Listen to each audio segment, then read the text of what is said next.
I have been privileged today to give a talk on atheism, and I'd first like to thank the host for having us here and for accommodating us so that we can give these very important talks about some very important topics.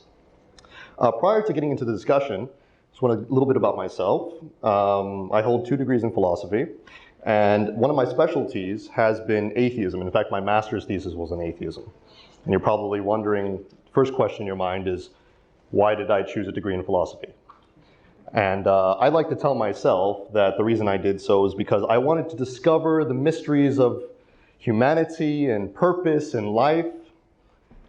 But the reality is, usually I'm just thinking long, deep thoughts about unemployment and other such things, my own existential crises. That said, I want to clarify that I'm not going to give you guys a long, convoluted argument for God's existence. I'm not going to be presenting any sort of logical deductions or anything of the sort. So I don't want you to worry for those of you who are not familiar with my field. What I do intend to do, however, is I want to talk about atheism in a way that I feel is really most important to how a lot of young Muslims are dealing with the concept or dealing with the issue today. And that is from a psychological and pragmatic perspective. And what I mean by those things is not simply emotions, but what it means to experience doubts in today's world, what it means to be entrapped by these doubts and want to move towards atheism. So I want to discuss not only sort of the motivations behind going towards atheism, but how atheists tend to think about these things and from a psychological and pragmatic perspective, and how we're to deal with them in that way, in that manner. I am not an individual who actually believes that you can convince most people through logical arguments. I don't think it works that way. I've been dealing with atheists for the majority of my life, not the majority of my life, excuse me, the majority of my career. That would be interesting though. And I have never found, or at least most of the time, maybe 99% of the time, I've never found that atheists are usually convinced by intellectual argument. It's usually has to do with a lot of emotional and psychological issues. So I want to discuss 3 primary issues today. The first one being the problem of evil, the second being the problem of representation, and thirdly, the problem of belief or knowledge. So with regard to the first one, the problem of evil, what is the problem of evil? Well, it's very simple. People look at the world around them and they see horrible things happening on a daily basis. If you're a Muslim especially, this is nothing new to you. In fact, Muslims, I think, experience more evil than most people today. We look at Myanmar, we look at Syria, we look at Yemen, we look at Iraq. Muslims are constantly faced with these dilemmas, are constantly faced with these issues where they are seeing people dying, starving, or being violated in the most horrendous ways possible. Hence why you also have an issue within the Muslim youth about this particular problem, the problem of evil. And the way it is often addressed is that because there is so much evil, and there is such an all-powerful God that exists, apparently, why isn't he doing anything about it? Why is he just sitting around, just letting it all happen for no reason, when he has the power to just decimate all evil within a moment, within just a second, even less than that? Why is he allowing all this to occur? And as a result of that, these questions fill our minds, and many people tend to go down the route that, well, maybe he doesn't exist. What evidence is there that he does exist? If he has so much power and concern for us, why is he not doing anything? Therefore, maybe it's just a fiction in my mind. Maybe it's just a myth. But I always found this to be a very curious doubt for many reasons. First off, when we look at the Quran, Surah Al-Baqarah, Ayah 30 in particular, we find that Allah subhanahu wa ta'ala, especially, well, at least in the Islamic traditions, but in the Islamic tradition, God is very, very explicit. He's very explicit about why evil exists and also how to deal with it. And very much like humans initially react to evil, the angels also reacted to evil when it was presented to them. They reacted in a very similar manner. They saw it. They saw that Allah subhanahu wa ta'ala was going to create something, someone, that was going to create a lot of corruption and bloodshed on the earth. And the angels asked him, why are you doing this? And Allah responded, very simply, I know what you do not. Now that seems like a very simple answer, but it's a very profound answer, one that we should really think about, because it has a number of implications. The first of those being that Allah is telling you explicitly that it's not a problem. He's telling you that it's not a problem for him. It's not an issue. I know what you do not. I have it under control. Don't worry about it. That's the first explicit answer. The second one, as he's saying, is that there is a purpose. I know what you do not. I know why I'm doing this. There is a purpose behind that evil. And finally, he's also saying that I know what you do not because I'm the only one who can rectify it. I'm the only one who can solve whatever is in your heart, whatever that problem is. What you think is an issue is not an issue for me, because I will deal with it. Maybe not in the way that you want me to, maybe not immediately, maybe not in the manner that you think is appropriate, but I will. That's why I'm allowing it to exist to begin with. And you would think that that would be sufficient, but many people don't consider it to be sufficient. And I always thought that was really weird. Why? Why do people still feel that atheism is a far more rational position to take than to accept that God is there overseeing everything, despite all the horrible things that we see on a daily basis? Because to me, if you adopt atheism, the problem of evil does not go away.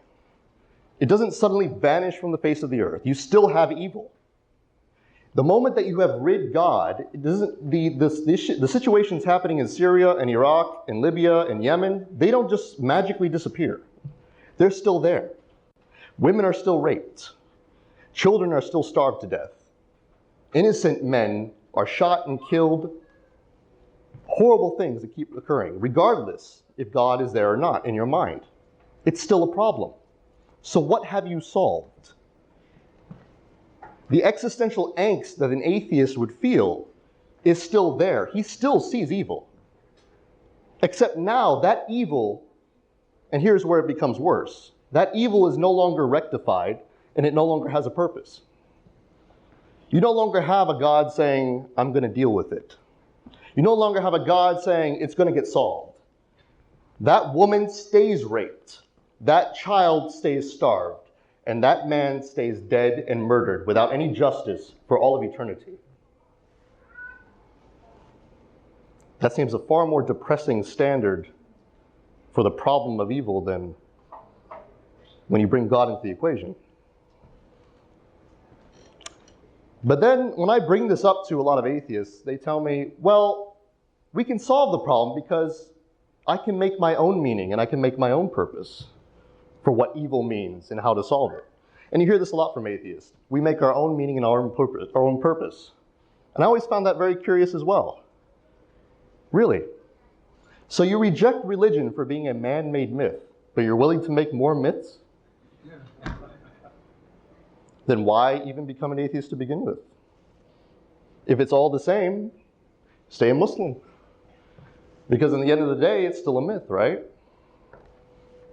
Pragmatically, it makes no sense. Economically, it makes no sense in an intellectual standpoint. You still get the same results at the end of the day. You're still making a problem. But of course, as Muslims, we believe these things to be true. But the atheist admits to having to make up his own truth in order to compensate. I find that to be a very weak position to hold.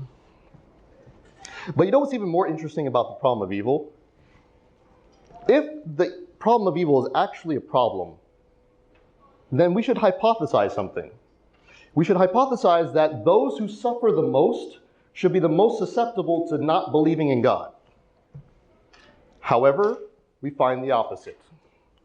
The people in Syria, the people in Iraq, the people in Libya, the people in Yemen, the people in Myanmar still look up to the sky and say, La ilaha illallah, despite the fact that they've lost their families, their homes, that they're refugees, that they're starving.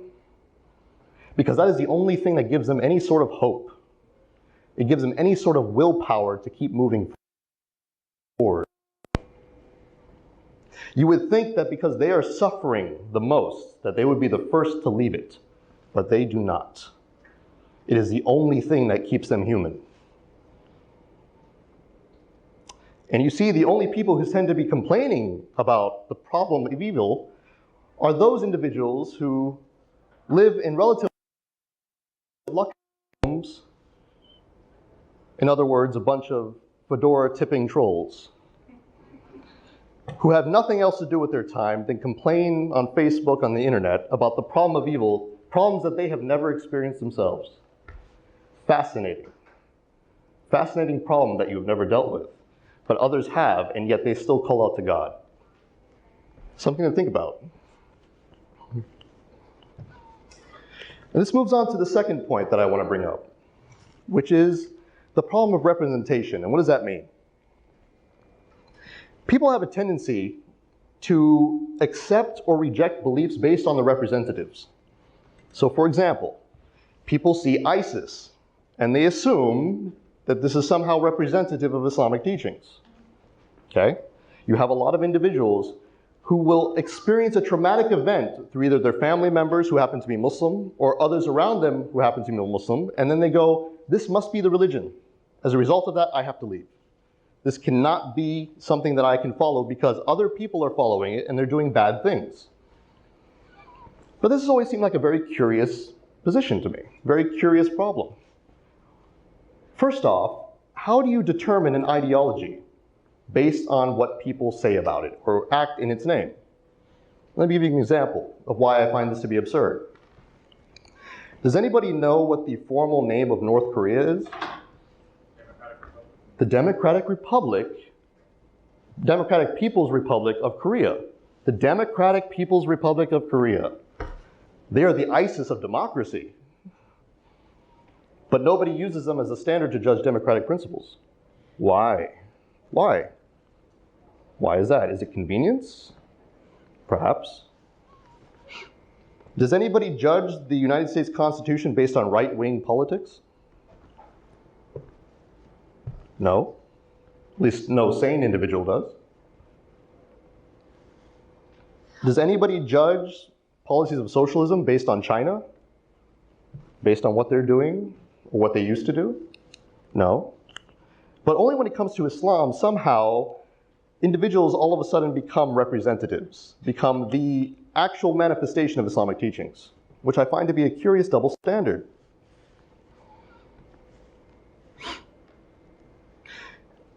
Likewise, a similar double standard is that these same individuals who tend to have doubts about Islam never look at history.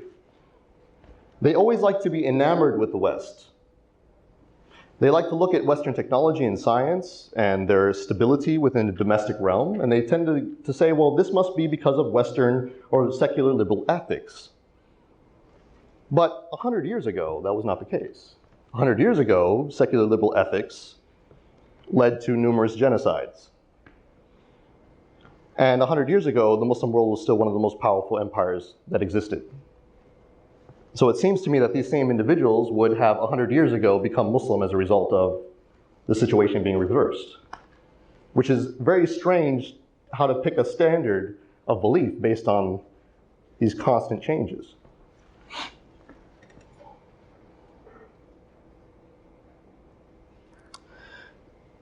Likewise, what I find interesting about this problem of people psychologically is how they never seem to think about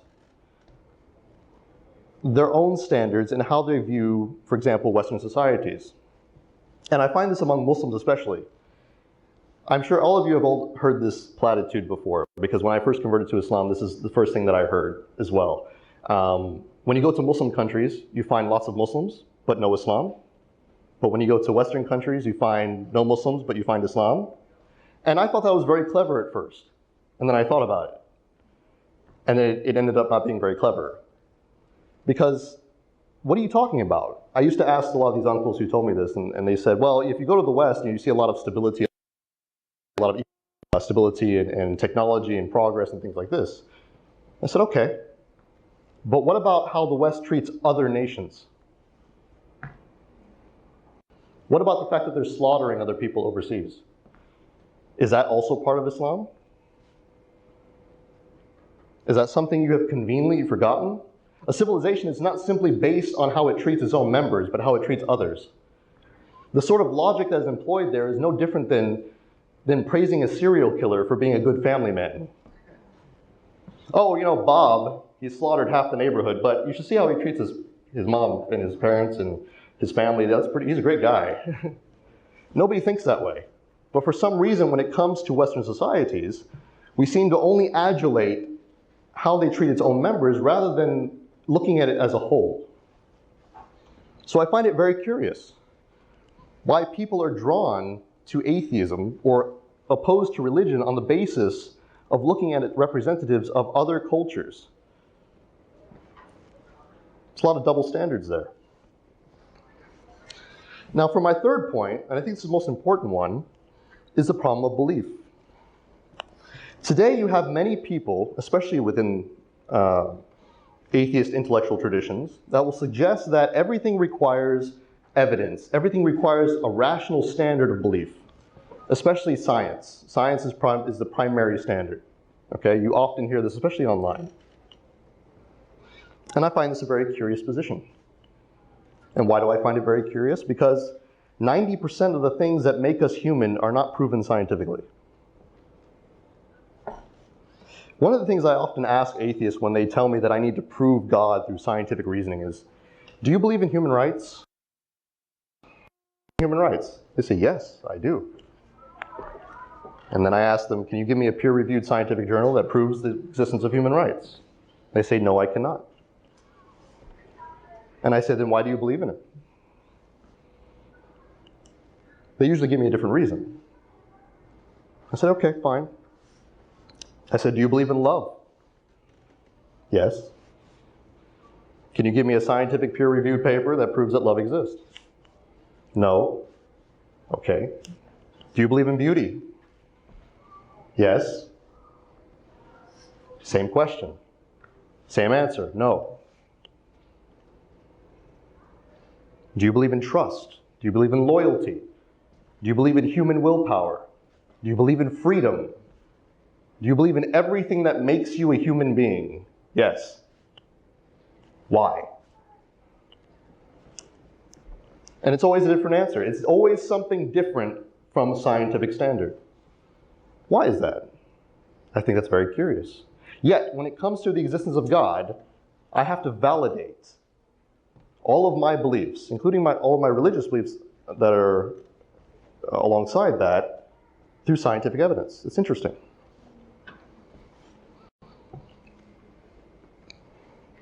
Not to mention the fact that the very standard itself, that science is required to believe or to justify a particular belief, or evidence, scientific evidence is required to justify a particular belief, is in and of itself a belief that is not justified through scientific evidence. Little philosophical conundrum for all of you out there who want to think about that. I think it's very fascinating. But seeing all these double standards made me realize that atheists, or generally the doubts that people have about God's existence, are not usually rooted in intellectual or intellectualization of their own beliefs, or any sort of rational argument. Have there been rational arguments proposed by atheists in the past? Yes, of course. But generally, the climate today seems to be that many atheists, or many people who doubt religion and the existence of God, tend to do so primarily through these reasons. Primarily through emotive, psychological reasons, that when you examine them, as I have, you find so many double standards that it's more absurd to go down that path than to continue with your own intellectual traditions. Now, Islam also has a view of atheist. This is not just, I'm not just going to express my view, but also the traditional view of atheist. And it also has a way of dealing with atheism in the same way that I've kind of told you just now, in a psychological and pragmatic fashion. In the Islamic tradition, there are a number of arguments for the existence of God, but generally they have been used only with regard to particular philosophical positions. Like, for example, the Kalam cosmological argument, if you've ever heard of this, like the first, everything that it comes into existence as a cause. That was really promoted simply to argue against Aristotelian philosophers who were saying that the universe was eternal. It was never really against atheists per se, because most Aristotelians believed in God. Okay? But Islam has generally, and Islamic scholars have generally viewed atheism as so nonsensical that it didn't even require an actual argument to go against. And they generally approached it in a psychological manner. So in the Islamic tradition, we have something called the fitra. And this is the predisposition to belief, or believing not just in God, but everything in general, in reality. Okay? And the fitra basically tells us that there is a purpose. We see things with purpose. We see things with design. We see things with order. Okay? We see things as having a certain goal. We see ourselves in the same manner. And this fitra doesn't prove God's existence, believe it or not. It doesn't prove the existence of God. But what it does is it sets up a rational standard within the mind of the human being to infer that there is one. It is a default, as it were, a default position. Okay? And human beings are actually forced to think this way. We don't voluntarily look at the world as having purpose and design and things like this. We just do. And this has actually even been proven in a number of ways. A lot of psychologists and even neuroscientists have made several studies showing that belief or in the supernatural in general is actually something that we can't control. It's something that we just naturally do. And a lot of people have tried to explain this away, suggesting, well, it's an evolutionary byproduct of, what our ancestors had to go through and things like this. They had to see purpose and intention in order to survive. But it's very curious that the natural world would impose such a standard in our minds that we would come up with something so absurd, quote unquote, and that we would continue to have this sort of inclination.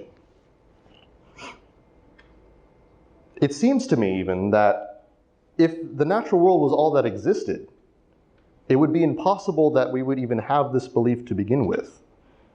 Let me explain what I mean by that. Any of you have fish?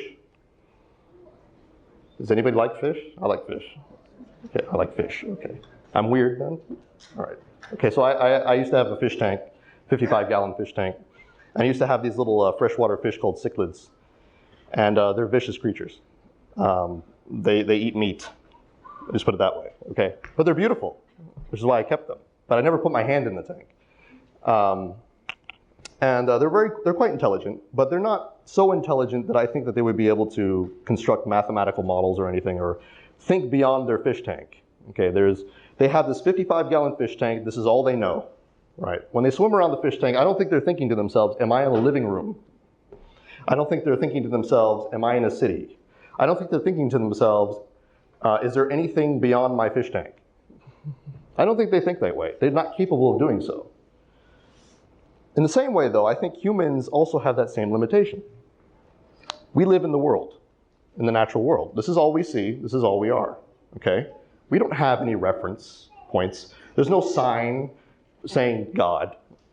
I can't just reveal him on the stage here, okay? There are signs, indeed. We'll talk about that. But there's nothing like explicitly telling me that there's God there, right? Okay? God is beyond our world. So I like to ask this question, why are we thinking about it? If we can't see anything else but what we perceive and hear, and in our own minds, then why is it he comes into our heads? Why does that conception even exist in a world that apparently doesn't have him as part of its existence? To me, that doesn't make any sense. Much the same as it doesn't make any sense to me that a fish would think that he's anywhere else but a fish tank, and that the fish tank is all that exists. The same way, I don't think humans can look at the world and logically conclude from that, if the world is all there is, that there is a God. So I find all this rather curious. And I'm wondering, after asking all these questions and bringing all this to your attention and these problems from a psychological and pragmatic perspective, if you find all these things curious as well. In a world where God is a natural tendency, in a world where humans cannot be without God, in a world where everything is made coherent because God exists, in a world where hope and will are derived from that one simple belief, in a world where most things we believe in don't require the very evidence that atheists are always asking for, and yet it still functions, it still works. In a world where humanity has built civilizations around this one idea, and I have yet to see an atheist one ever exist as a result of lacking a belief in the supernatural.